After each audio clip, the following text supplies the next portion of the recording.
Glad to be here. I'm Jamie Geyer, CMO of DexCare, and I've got Paige O'Neill, who is the CMO of Seismic with me, and Adriana Gilminer, who is the CMO of Iterable. So we've all, either today or in a prior life, led marketing for a MarTech company.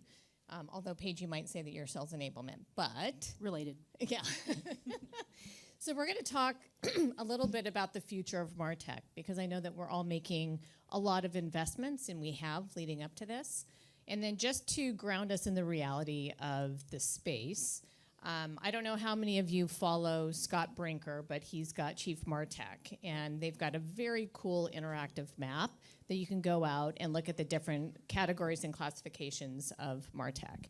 It's also very overwhelming, and the number of MarTech solutions, whether they're platforms or point solutions, has grown double digits, and so now they're tracking about 14,000 different solutions that we have available, which has made the space extremely competitive.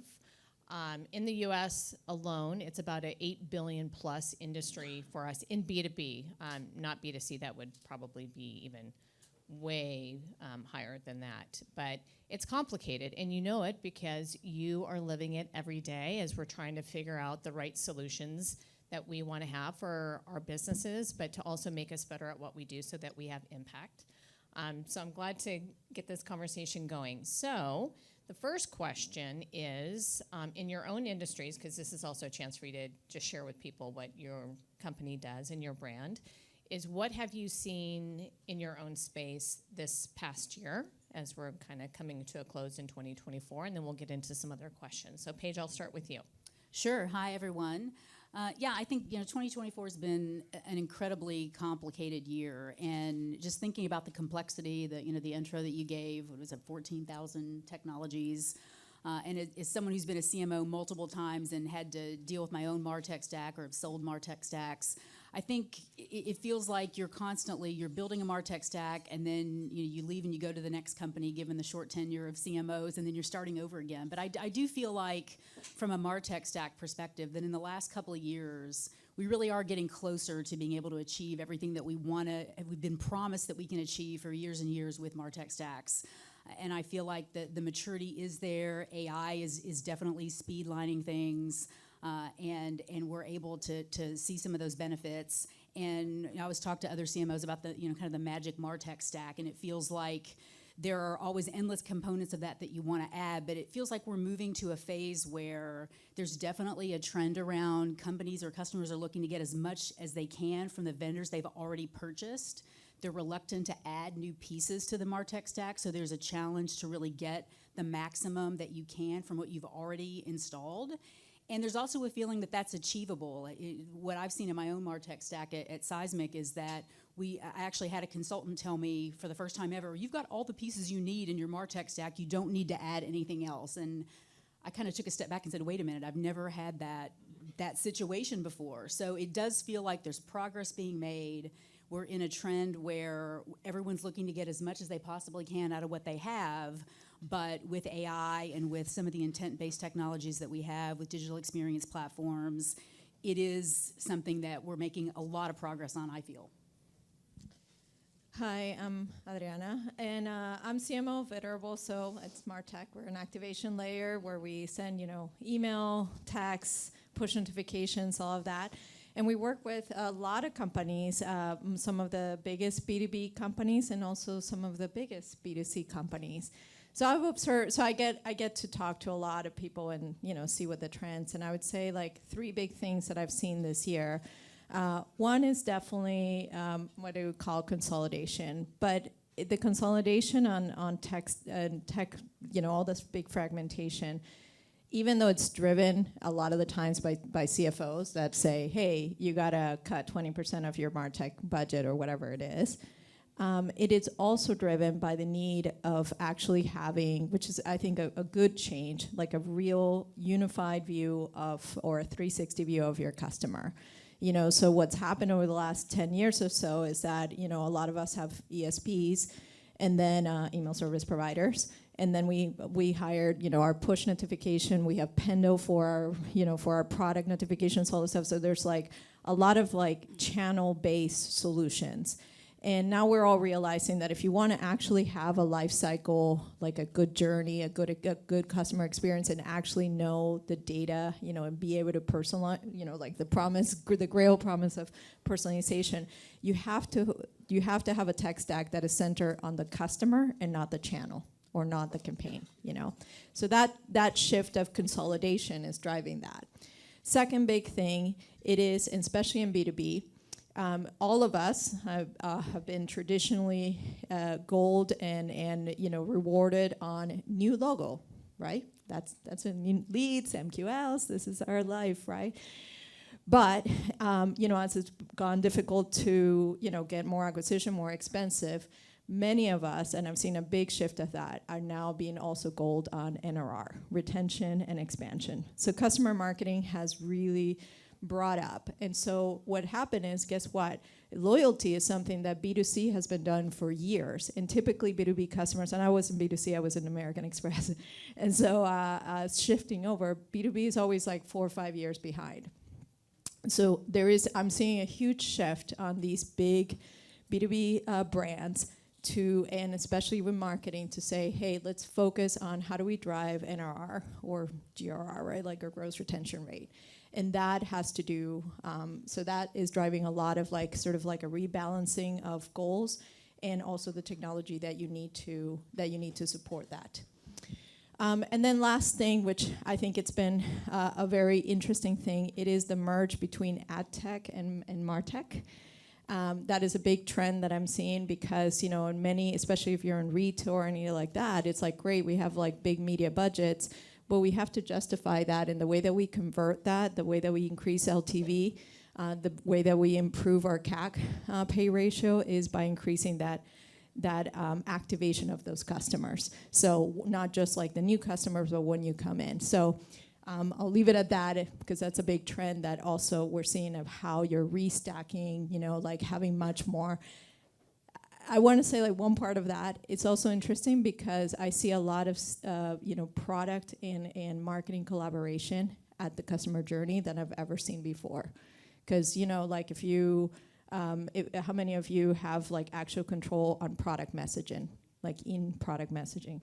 Just curious.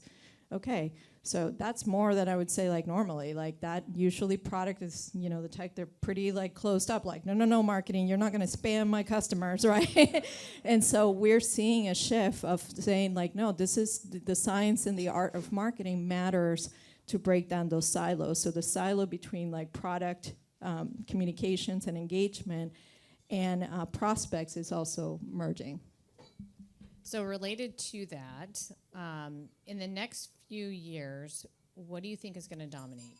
Platforms or point solutions? Because I would say that the growth that we've seen in MarTech has largely been point solutions that are using AI and others to solve other problems. I know for me, every time I add a technology, then I feel like I have to add yet another one because it might be deficient in something, and before I know, I have a bunch of point solutions. Brian and I were actually talking about one earlier today.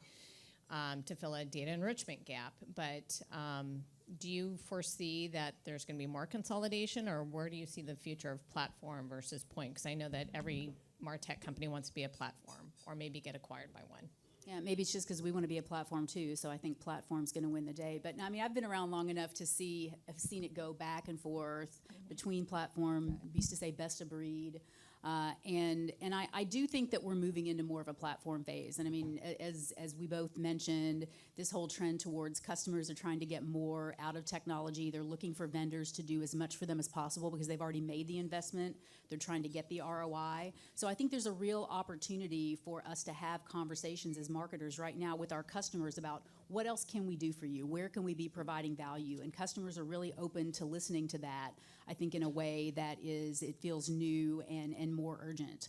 But by the same token, I mean, I think, back to kind of the magical MarTech stack, I think that most of us now realize that we're not going to obviously be able to get all of our solutions from one vendor or even two vendors, that The important thing is you've got to have a short list of vendors that you're relying on to provide the backbone of your technology stack, and make sure you're putting in the work for those technologies to work together and get as much from that interoperability as they can. And so it's kind of a hybrid where we're looking for vendors to do more for us. We want to get the value from the relationships that we already have, but we have to put in the work, and we have the expectation that those technologies are going to work together in concert with each other to really be able to help us achieve our full potential. So can I say both, right? I mean, I think it really is both. Yeah, the term that I would use, and by the way, I hate high chairs, so this is a problem when you're 5'3". It's like I'm challenged.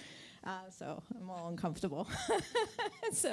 But anyway, 5 is composability, which it is particularly happening in CDP. But I think like the number one, the reality is like, yes, we all want I've also been in tech for a long time, so we all want the one platform that does it all. The ring that rules it all, it doesn't exist. So I think like one of the most important buying criteria is interoperability. Well, I can't even say that word.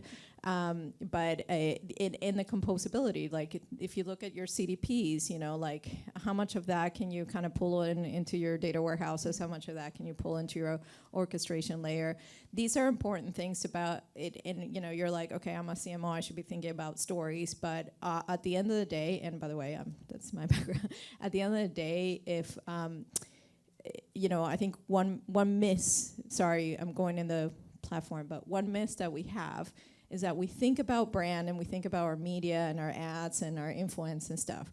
But 90% of your interactions with your customers and prospects are in an email, in a text, in your website, in an ad, like those like digital interactions. That's your branding moment. So if you get to the point about the platform, which I'm +1 of, it's platform, but composable platforms that are going to dominate. You have to have that nervous center system to bring to life your story, to bring it to the point of interaction, because that's where it matters. That's when you have the mental space and you create that mental availability. It is so that's how I would think about your MarTech stack. I know it's like a little abstract, but truly, like if you think about your MarTech stack, what is going to allow me to bring in a consistent way, like we were talking before in the session before, and in a super personalized, super relevant way, my story. Okay, so now that we're kind of warmed up on that, let's get into, I guess it's not really controversial, but it kind of is, but I'll ask it in a more positive way. So from an ROI perspective, which technologies have actually lived up to their hype? Because there's a lot out there. You don't necessarily need to name a brand unless you're in love with one. Iterable. Maybe it's a Tableau. category, but yeah, from an ROI perspective. All the brands I've worked in. Tableau. +1 for Tableau. Yeah. Yeah, no, they've definitely lived up to the hype. Okay. Let's talk about abstracts. No, but seriously, if you bought Tableau, I think your life got significantly better. If you bought Iterable, your life got significantly better. I was just with the CMO of Grammarly, so Tableau, Iterable customer, so very happy customer. So anyway, I think what's paid off has been, I do think like analytics in general, analytics software has really paid off. It has helped us all understand better what we do, why we do it, and ROI. I do think that the platforms and the solutions that have helped us create and manage content, whether CMS, websites, Figma, I love Figma. Like it's like the agility, the collaboration has been great. And speaking of that, I think one of the most revolutionary tools in the workplace has also been collaboration tools like Google Docs, which change. Think about your workflow. So to me, like that's been huge. So to me, it's like every technology that has significantly impacted the way you do work, the workflow has paid off their ROI. Paige? Yeah, I'm definitely +1 on Tableau, and I think Heidi has left the room, so we're giving her all this shout out, and she's not even in here. But yeah, I agree on the analytics piece. I think that, with all the complexity that we have in the MarTech systems, all the things we're trying to drive from an analytics perspective, reporting, really trying to be the nervous center of the business. If you're flying blind, then you're not going to be able to make the progress you want to make. And, Tableau is certainly a big piece of that. I would say recently, my team has gone all in on the custom GPTs and leveraging the Microsoft Copilot functionality, combination of those two things. And we're seeing a lot of, so that's a new thing that has kind of come under our radar lately. And we've got various team members who've got workflows set up to help them achieve more balance in some of the projects, video creation, content creation, ideal persona analysis, and that's an ROI that's really paid off for us significantly in the last, just the last couple of months. But I also think that back to my message of, kind of doing the work around integration. I think the true ROI doesn't really happen with any of these individual technologies. Like 6 Sense comes to mind. I'm a big proponent of 6 Sense, but it's hard work to do the integration and to train the other parts of the business and get everyone working together to achieve the benefits from that. But if you put in the work, the ROI is absolutely there.